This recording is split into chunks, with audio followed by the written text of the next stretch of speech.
I know it's so early. No, I don't think it is early, actually. I think I just have been in bed. I have not gotten out of bed yet, but I did have my coffee in bed thanks to Al. So that was good. And I had a little piece of banana bread, which, anyways, so yesterday was a full day. It was insane. So just some background. I have spent a total of maybe an hour and a half with my oncologist in total since I got diagnosed. I'm going to be generous and say 2 hours, and with my radiologist, an hour.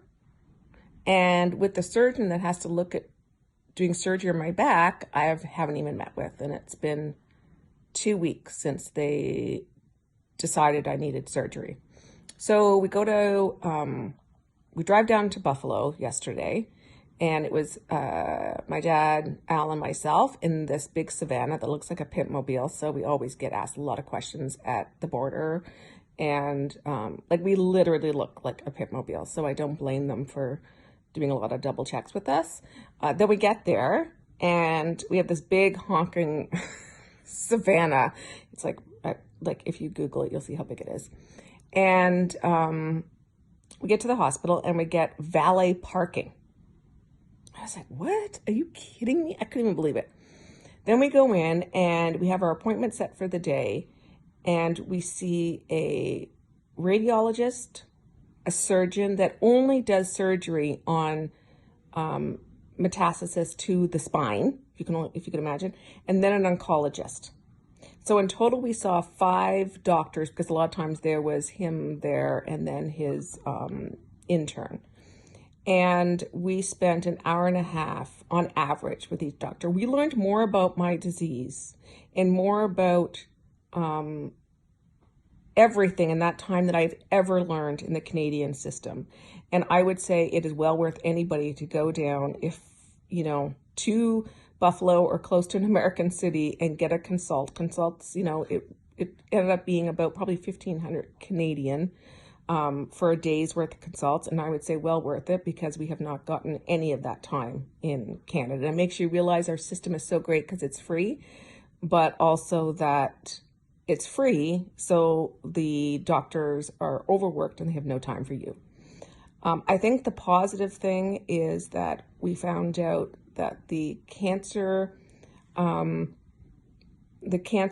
I'm on, the breast oncologist thought it actually was working and not to take me off. And sometimes radiation scans can look a little blurred and not show what's actually happening, because I didn't realize this. Once you get radiated in your cancer spots, it's very hard for anybody after that to see if the cancer has grown or gotten smaller, unless it goes beyond that radiation kind of black. It kind of looks like a black kind of shadow where it's been radiated.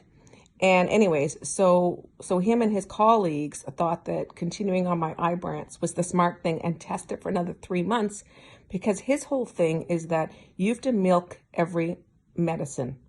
And if Ibrance doesn't work for you, you're already just down to 2 more options. And so you have to be 100% sure that my current chemo treatment is not working, because sometimes it takes longer to be in your system. And it really made sense when he said it like that. Like, milk it as long as you can. Some people have seen a year out of this, even as long as 2 years, and that can extend your life by every single cancer treatment that you can get the longest out of until new cancer treatments come into play. Then we also got to see the surgeon. The surgeon's like, yes, you need surgery. That's a given. I would do a proactive surgery right now before you do get an emergency situation, end up in emergency, and then just anybody is doing your surgery because they're trying to just save your spine. And so he's like, if you were my patient, I would try to get you within the next, even week. But I would have gotten you in as soon as I saw your scans, because you don't want it to collapse. And it's like huge pain. And he actually said something very complimentary. He said, I was expecting you to look a lot worse and to not be able to walk as well as you do, and not, and I was really proud of that because I said, I really work hard to not let cancer get the best of me. So he was like, what, wow, you seem to really be holding yourself together. So what we're going to do is we're going to work this week to see if we can even get our surgeon to call us even back to get a surgery. If not, we'll probably go down to Buffalo. So everybody's like topic was like, we don't even care about cancer right now. That is so not a priority, your treatment. Your priority is the surgery. So don't worry about your cancer treatment. Don't worry about when you get back on. Just get the surgery, get through it. Try to get back on your feet within 6 weeks and then get back on your Ibrance. That is like your number one goal is the surgery and recuperation and keeping your immune strong so you don't get infection, because infection means we have to open up the surgery again. So your entire job as a patient right now is to focus on everything you need to do to get ready for your surgery. So that was really good. It was really good how they kind of put everything in perspective and they really zeroed in on like my steps to take. 1, 2, 3.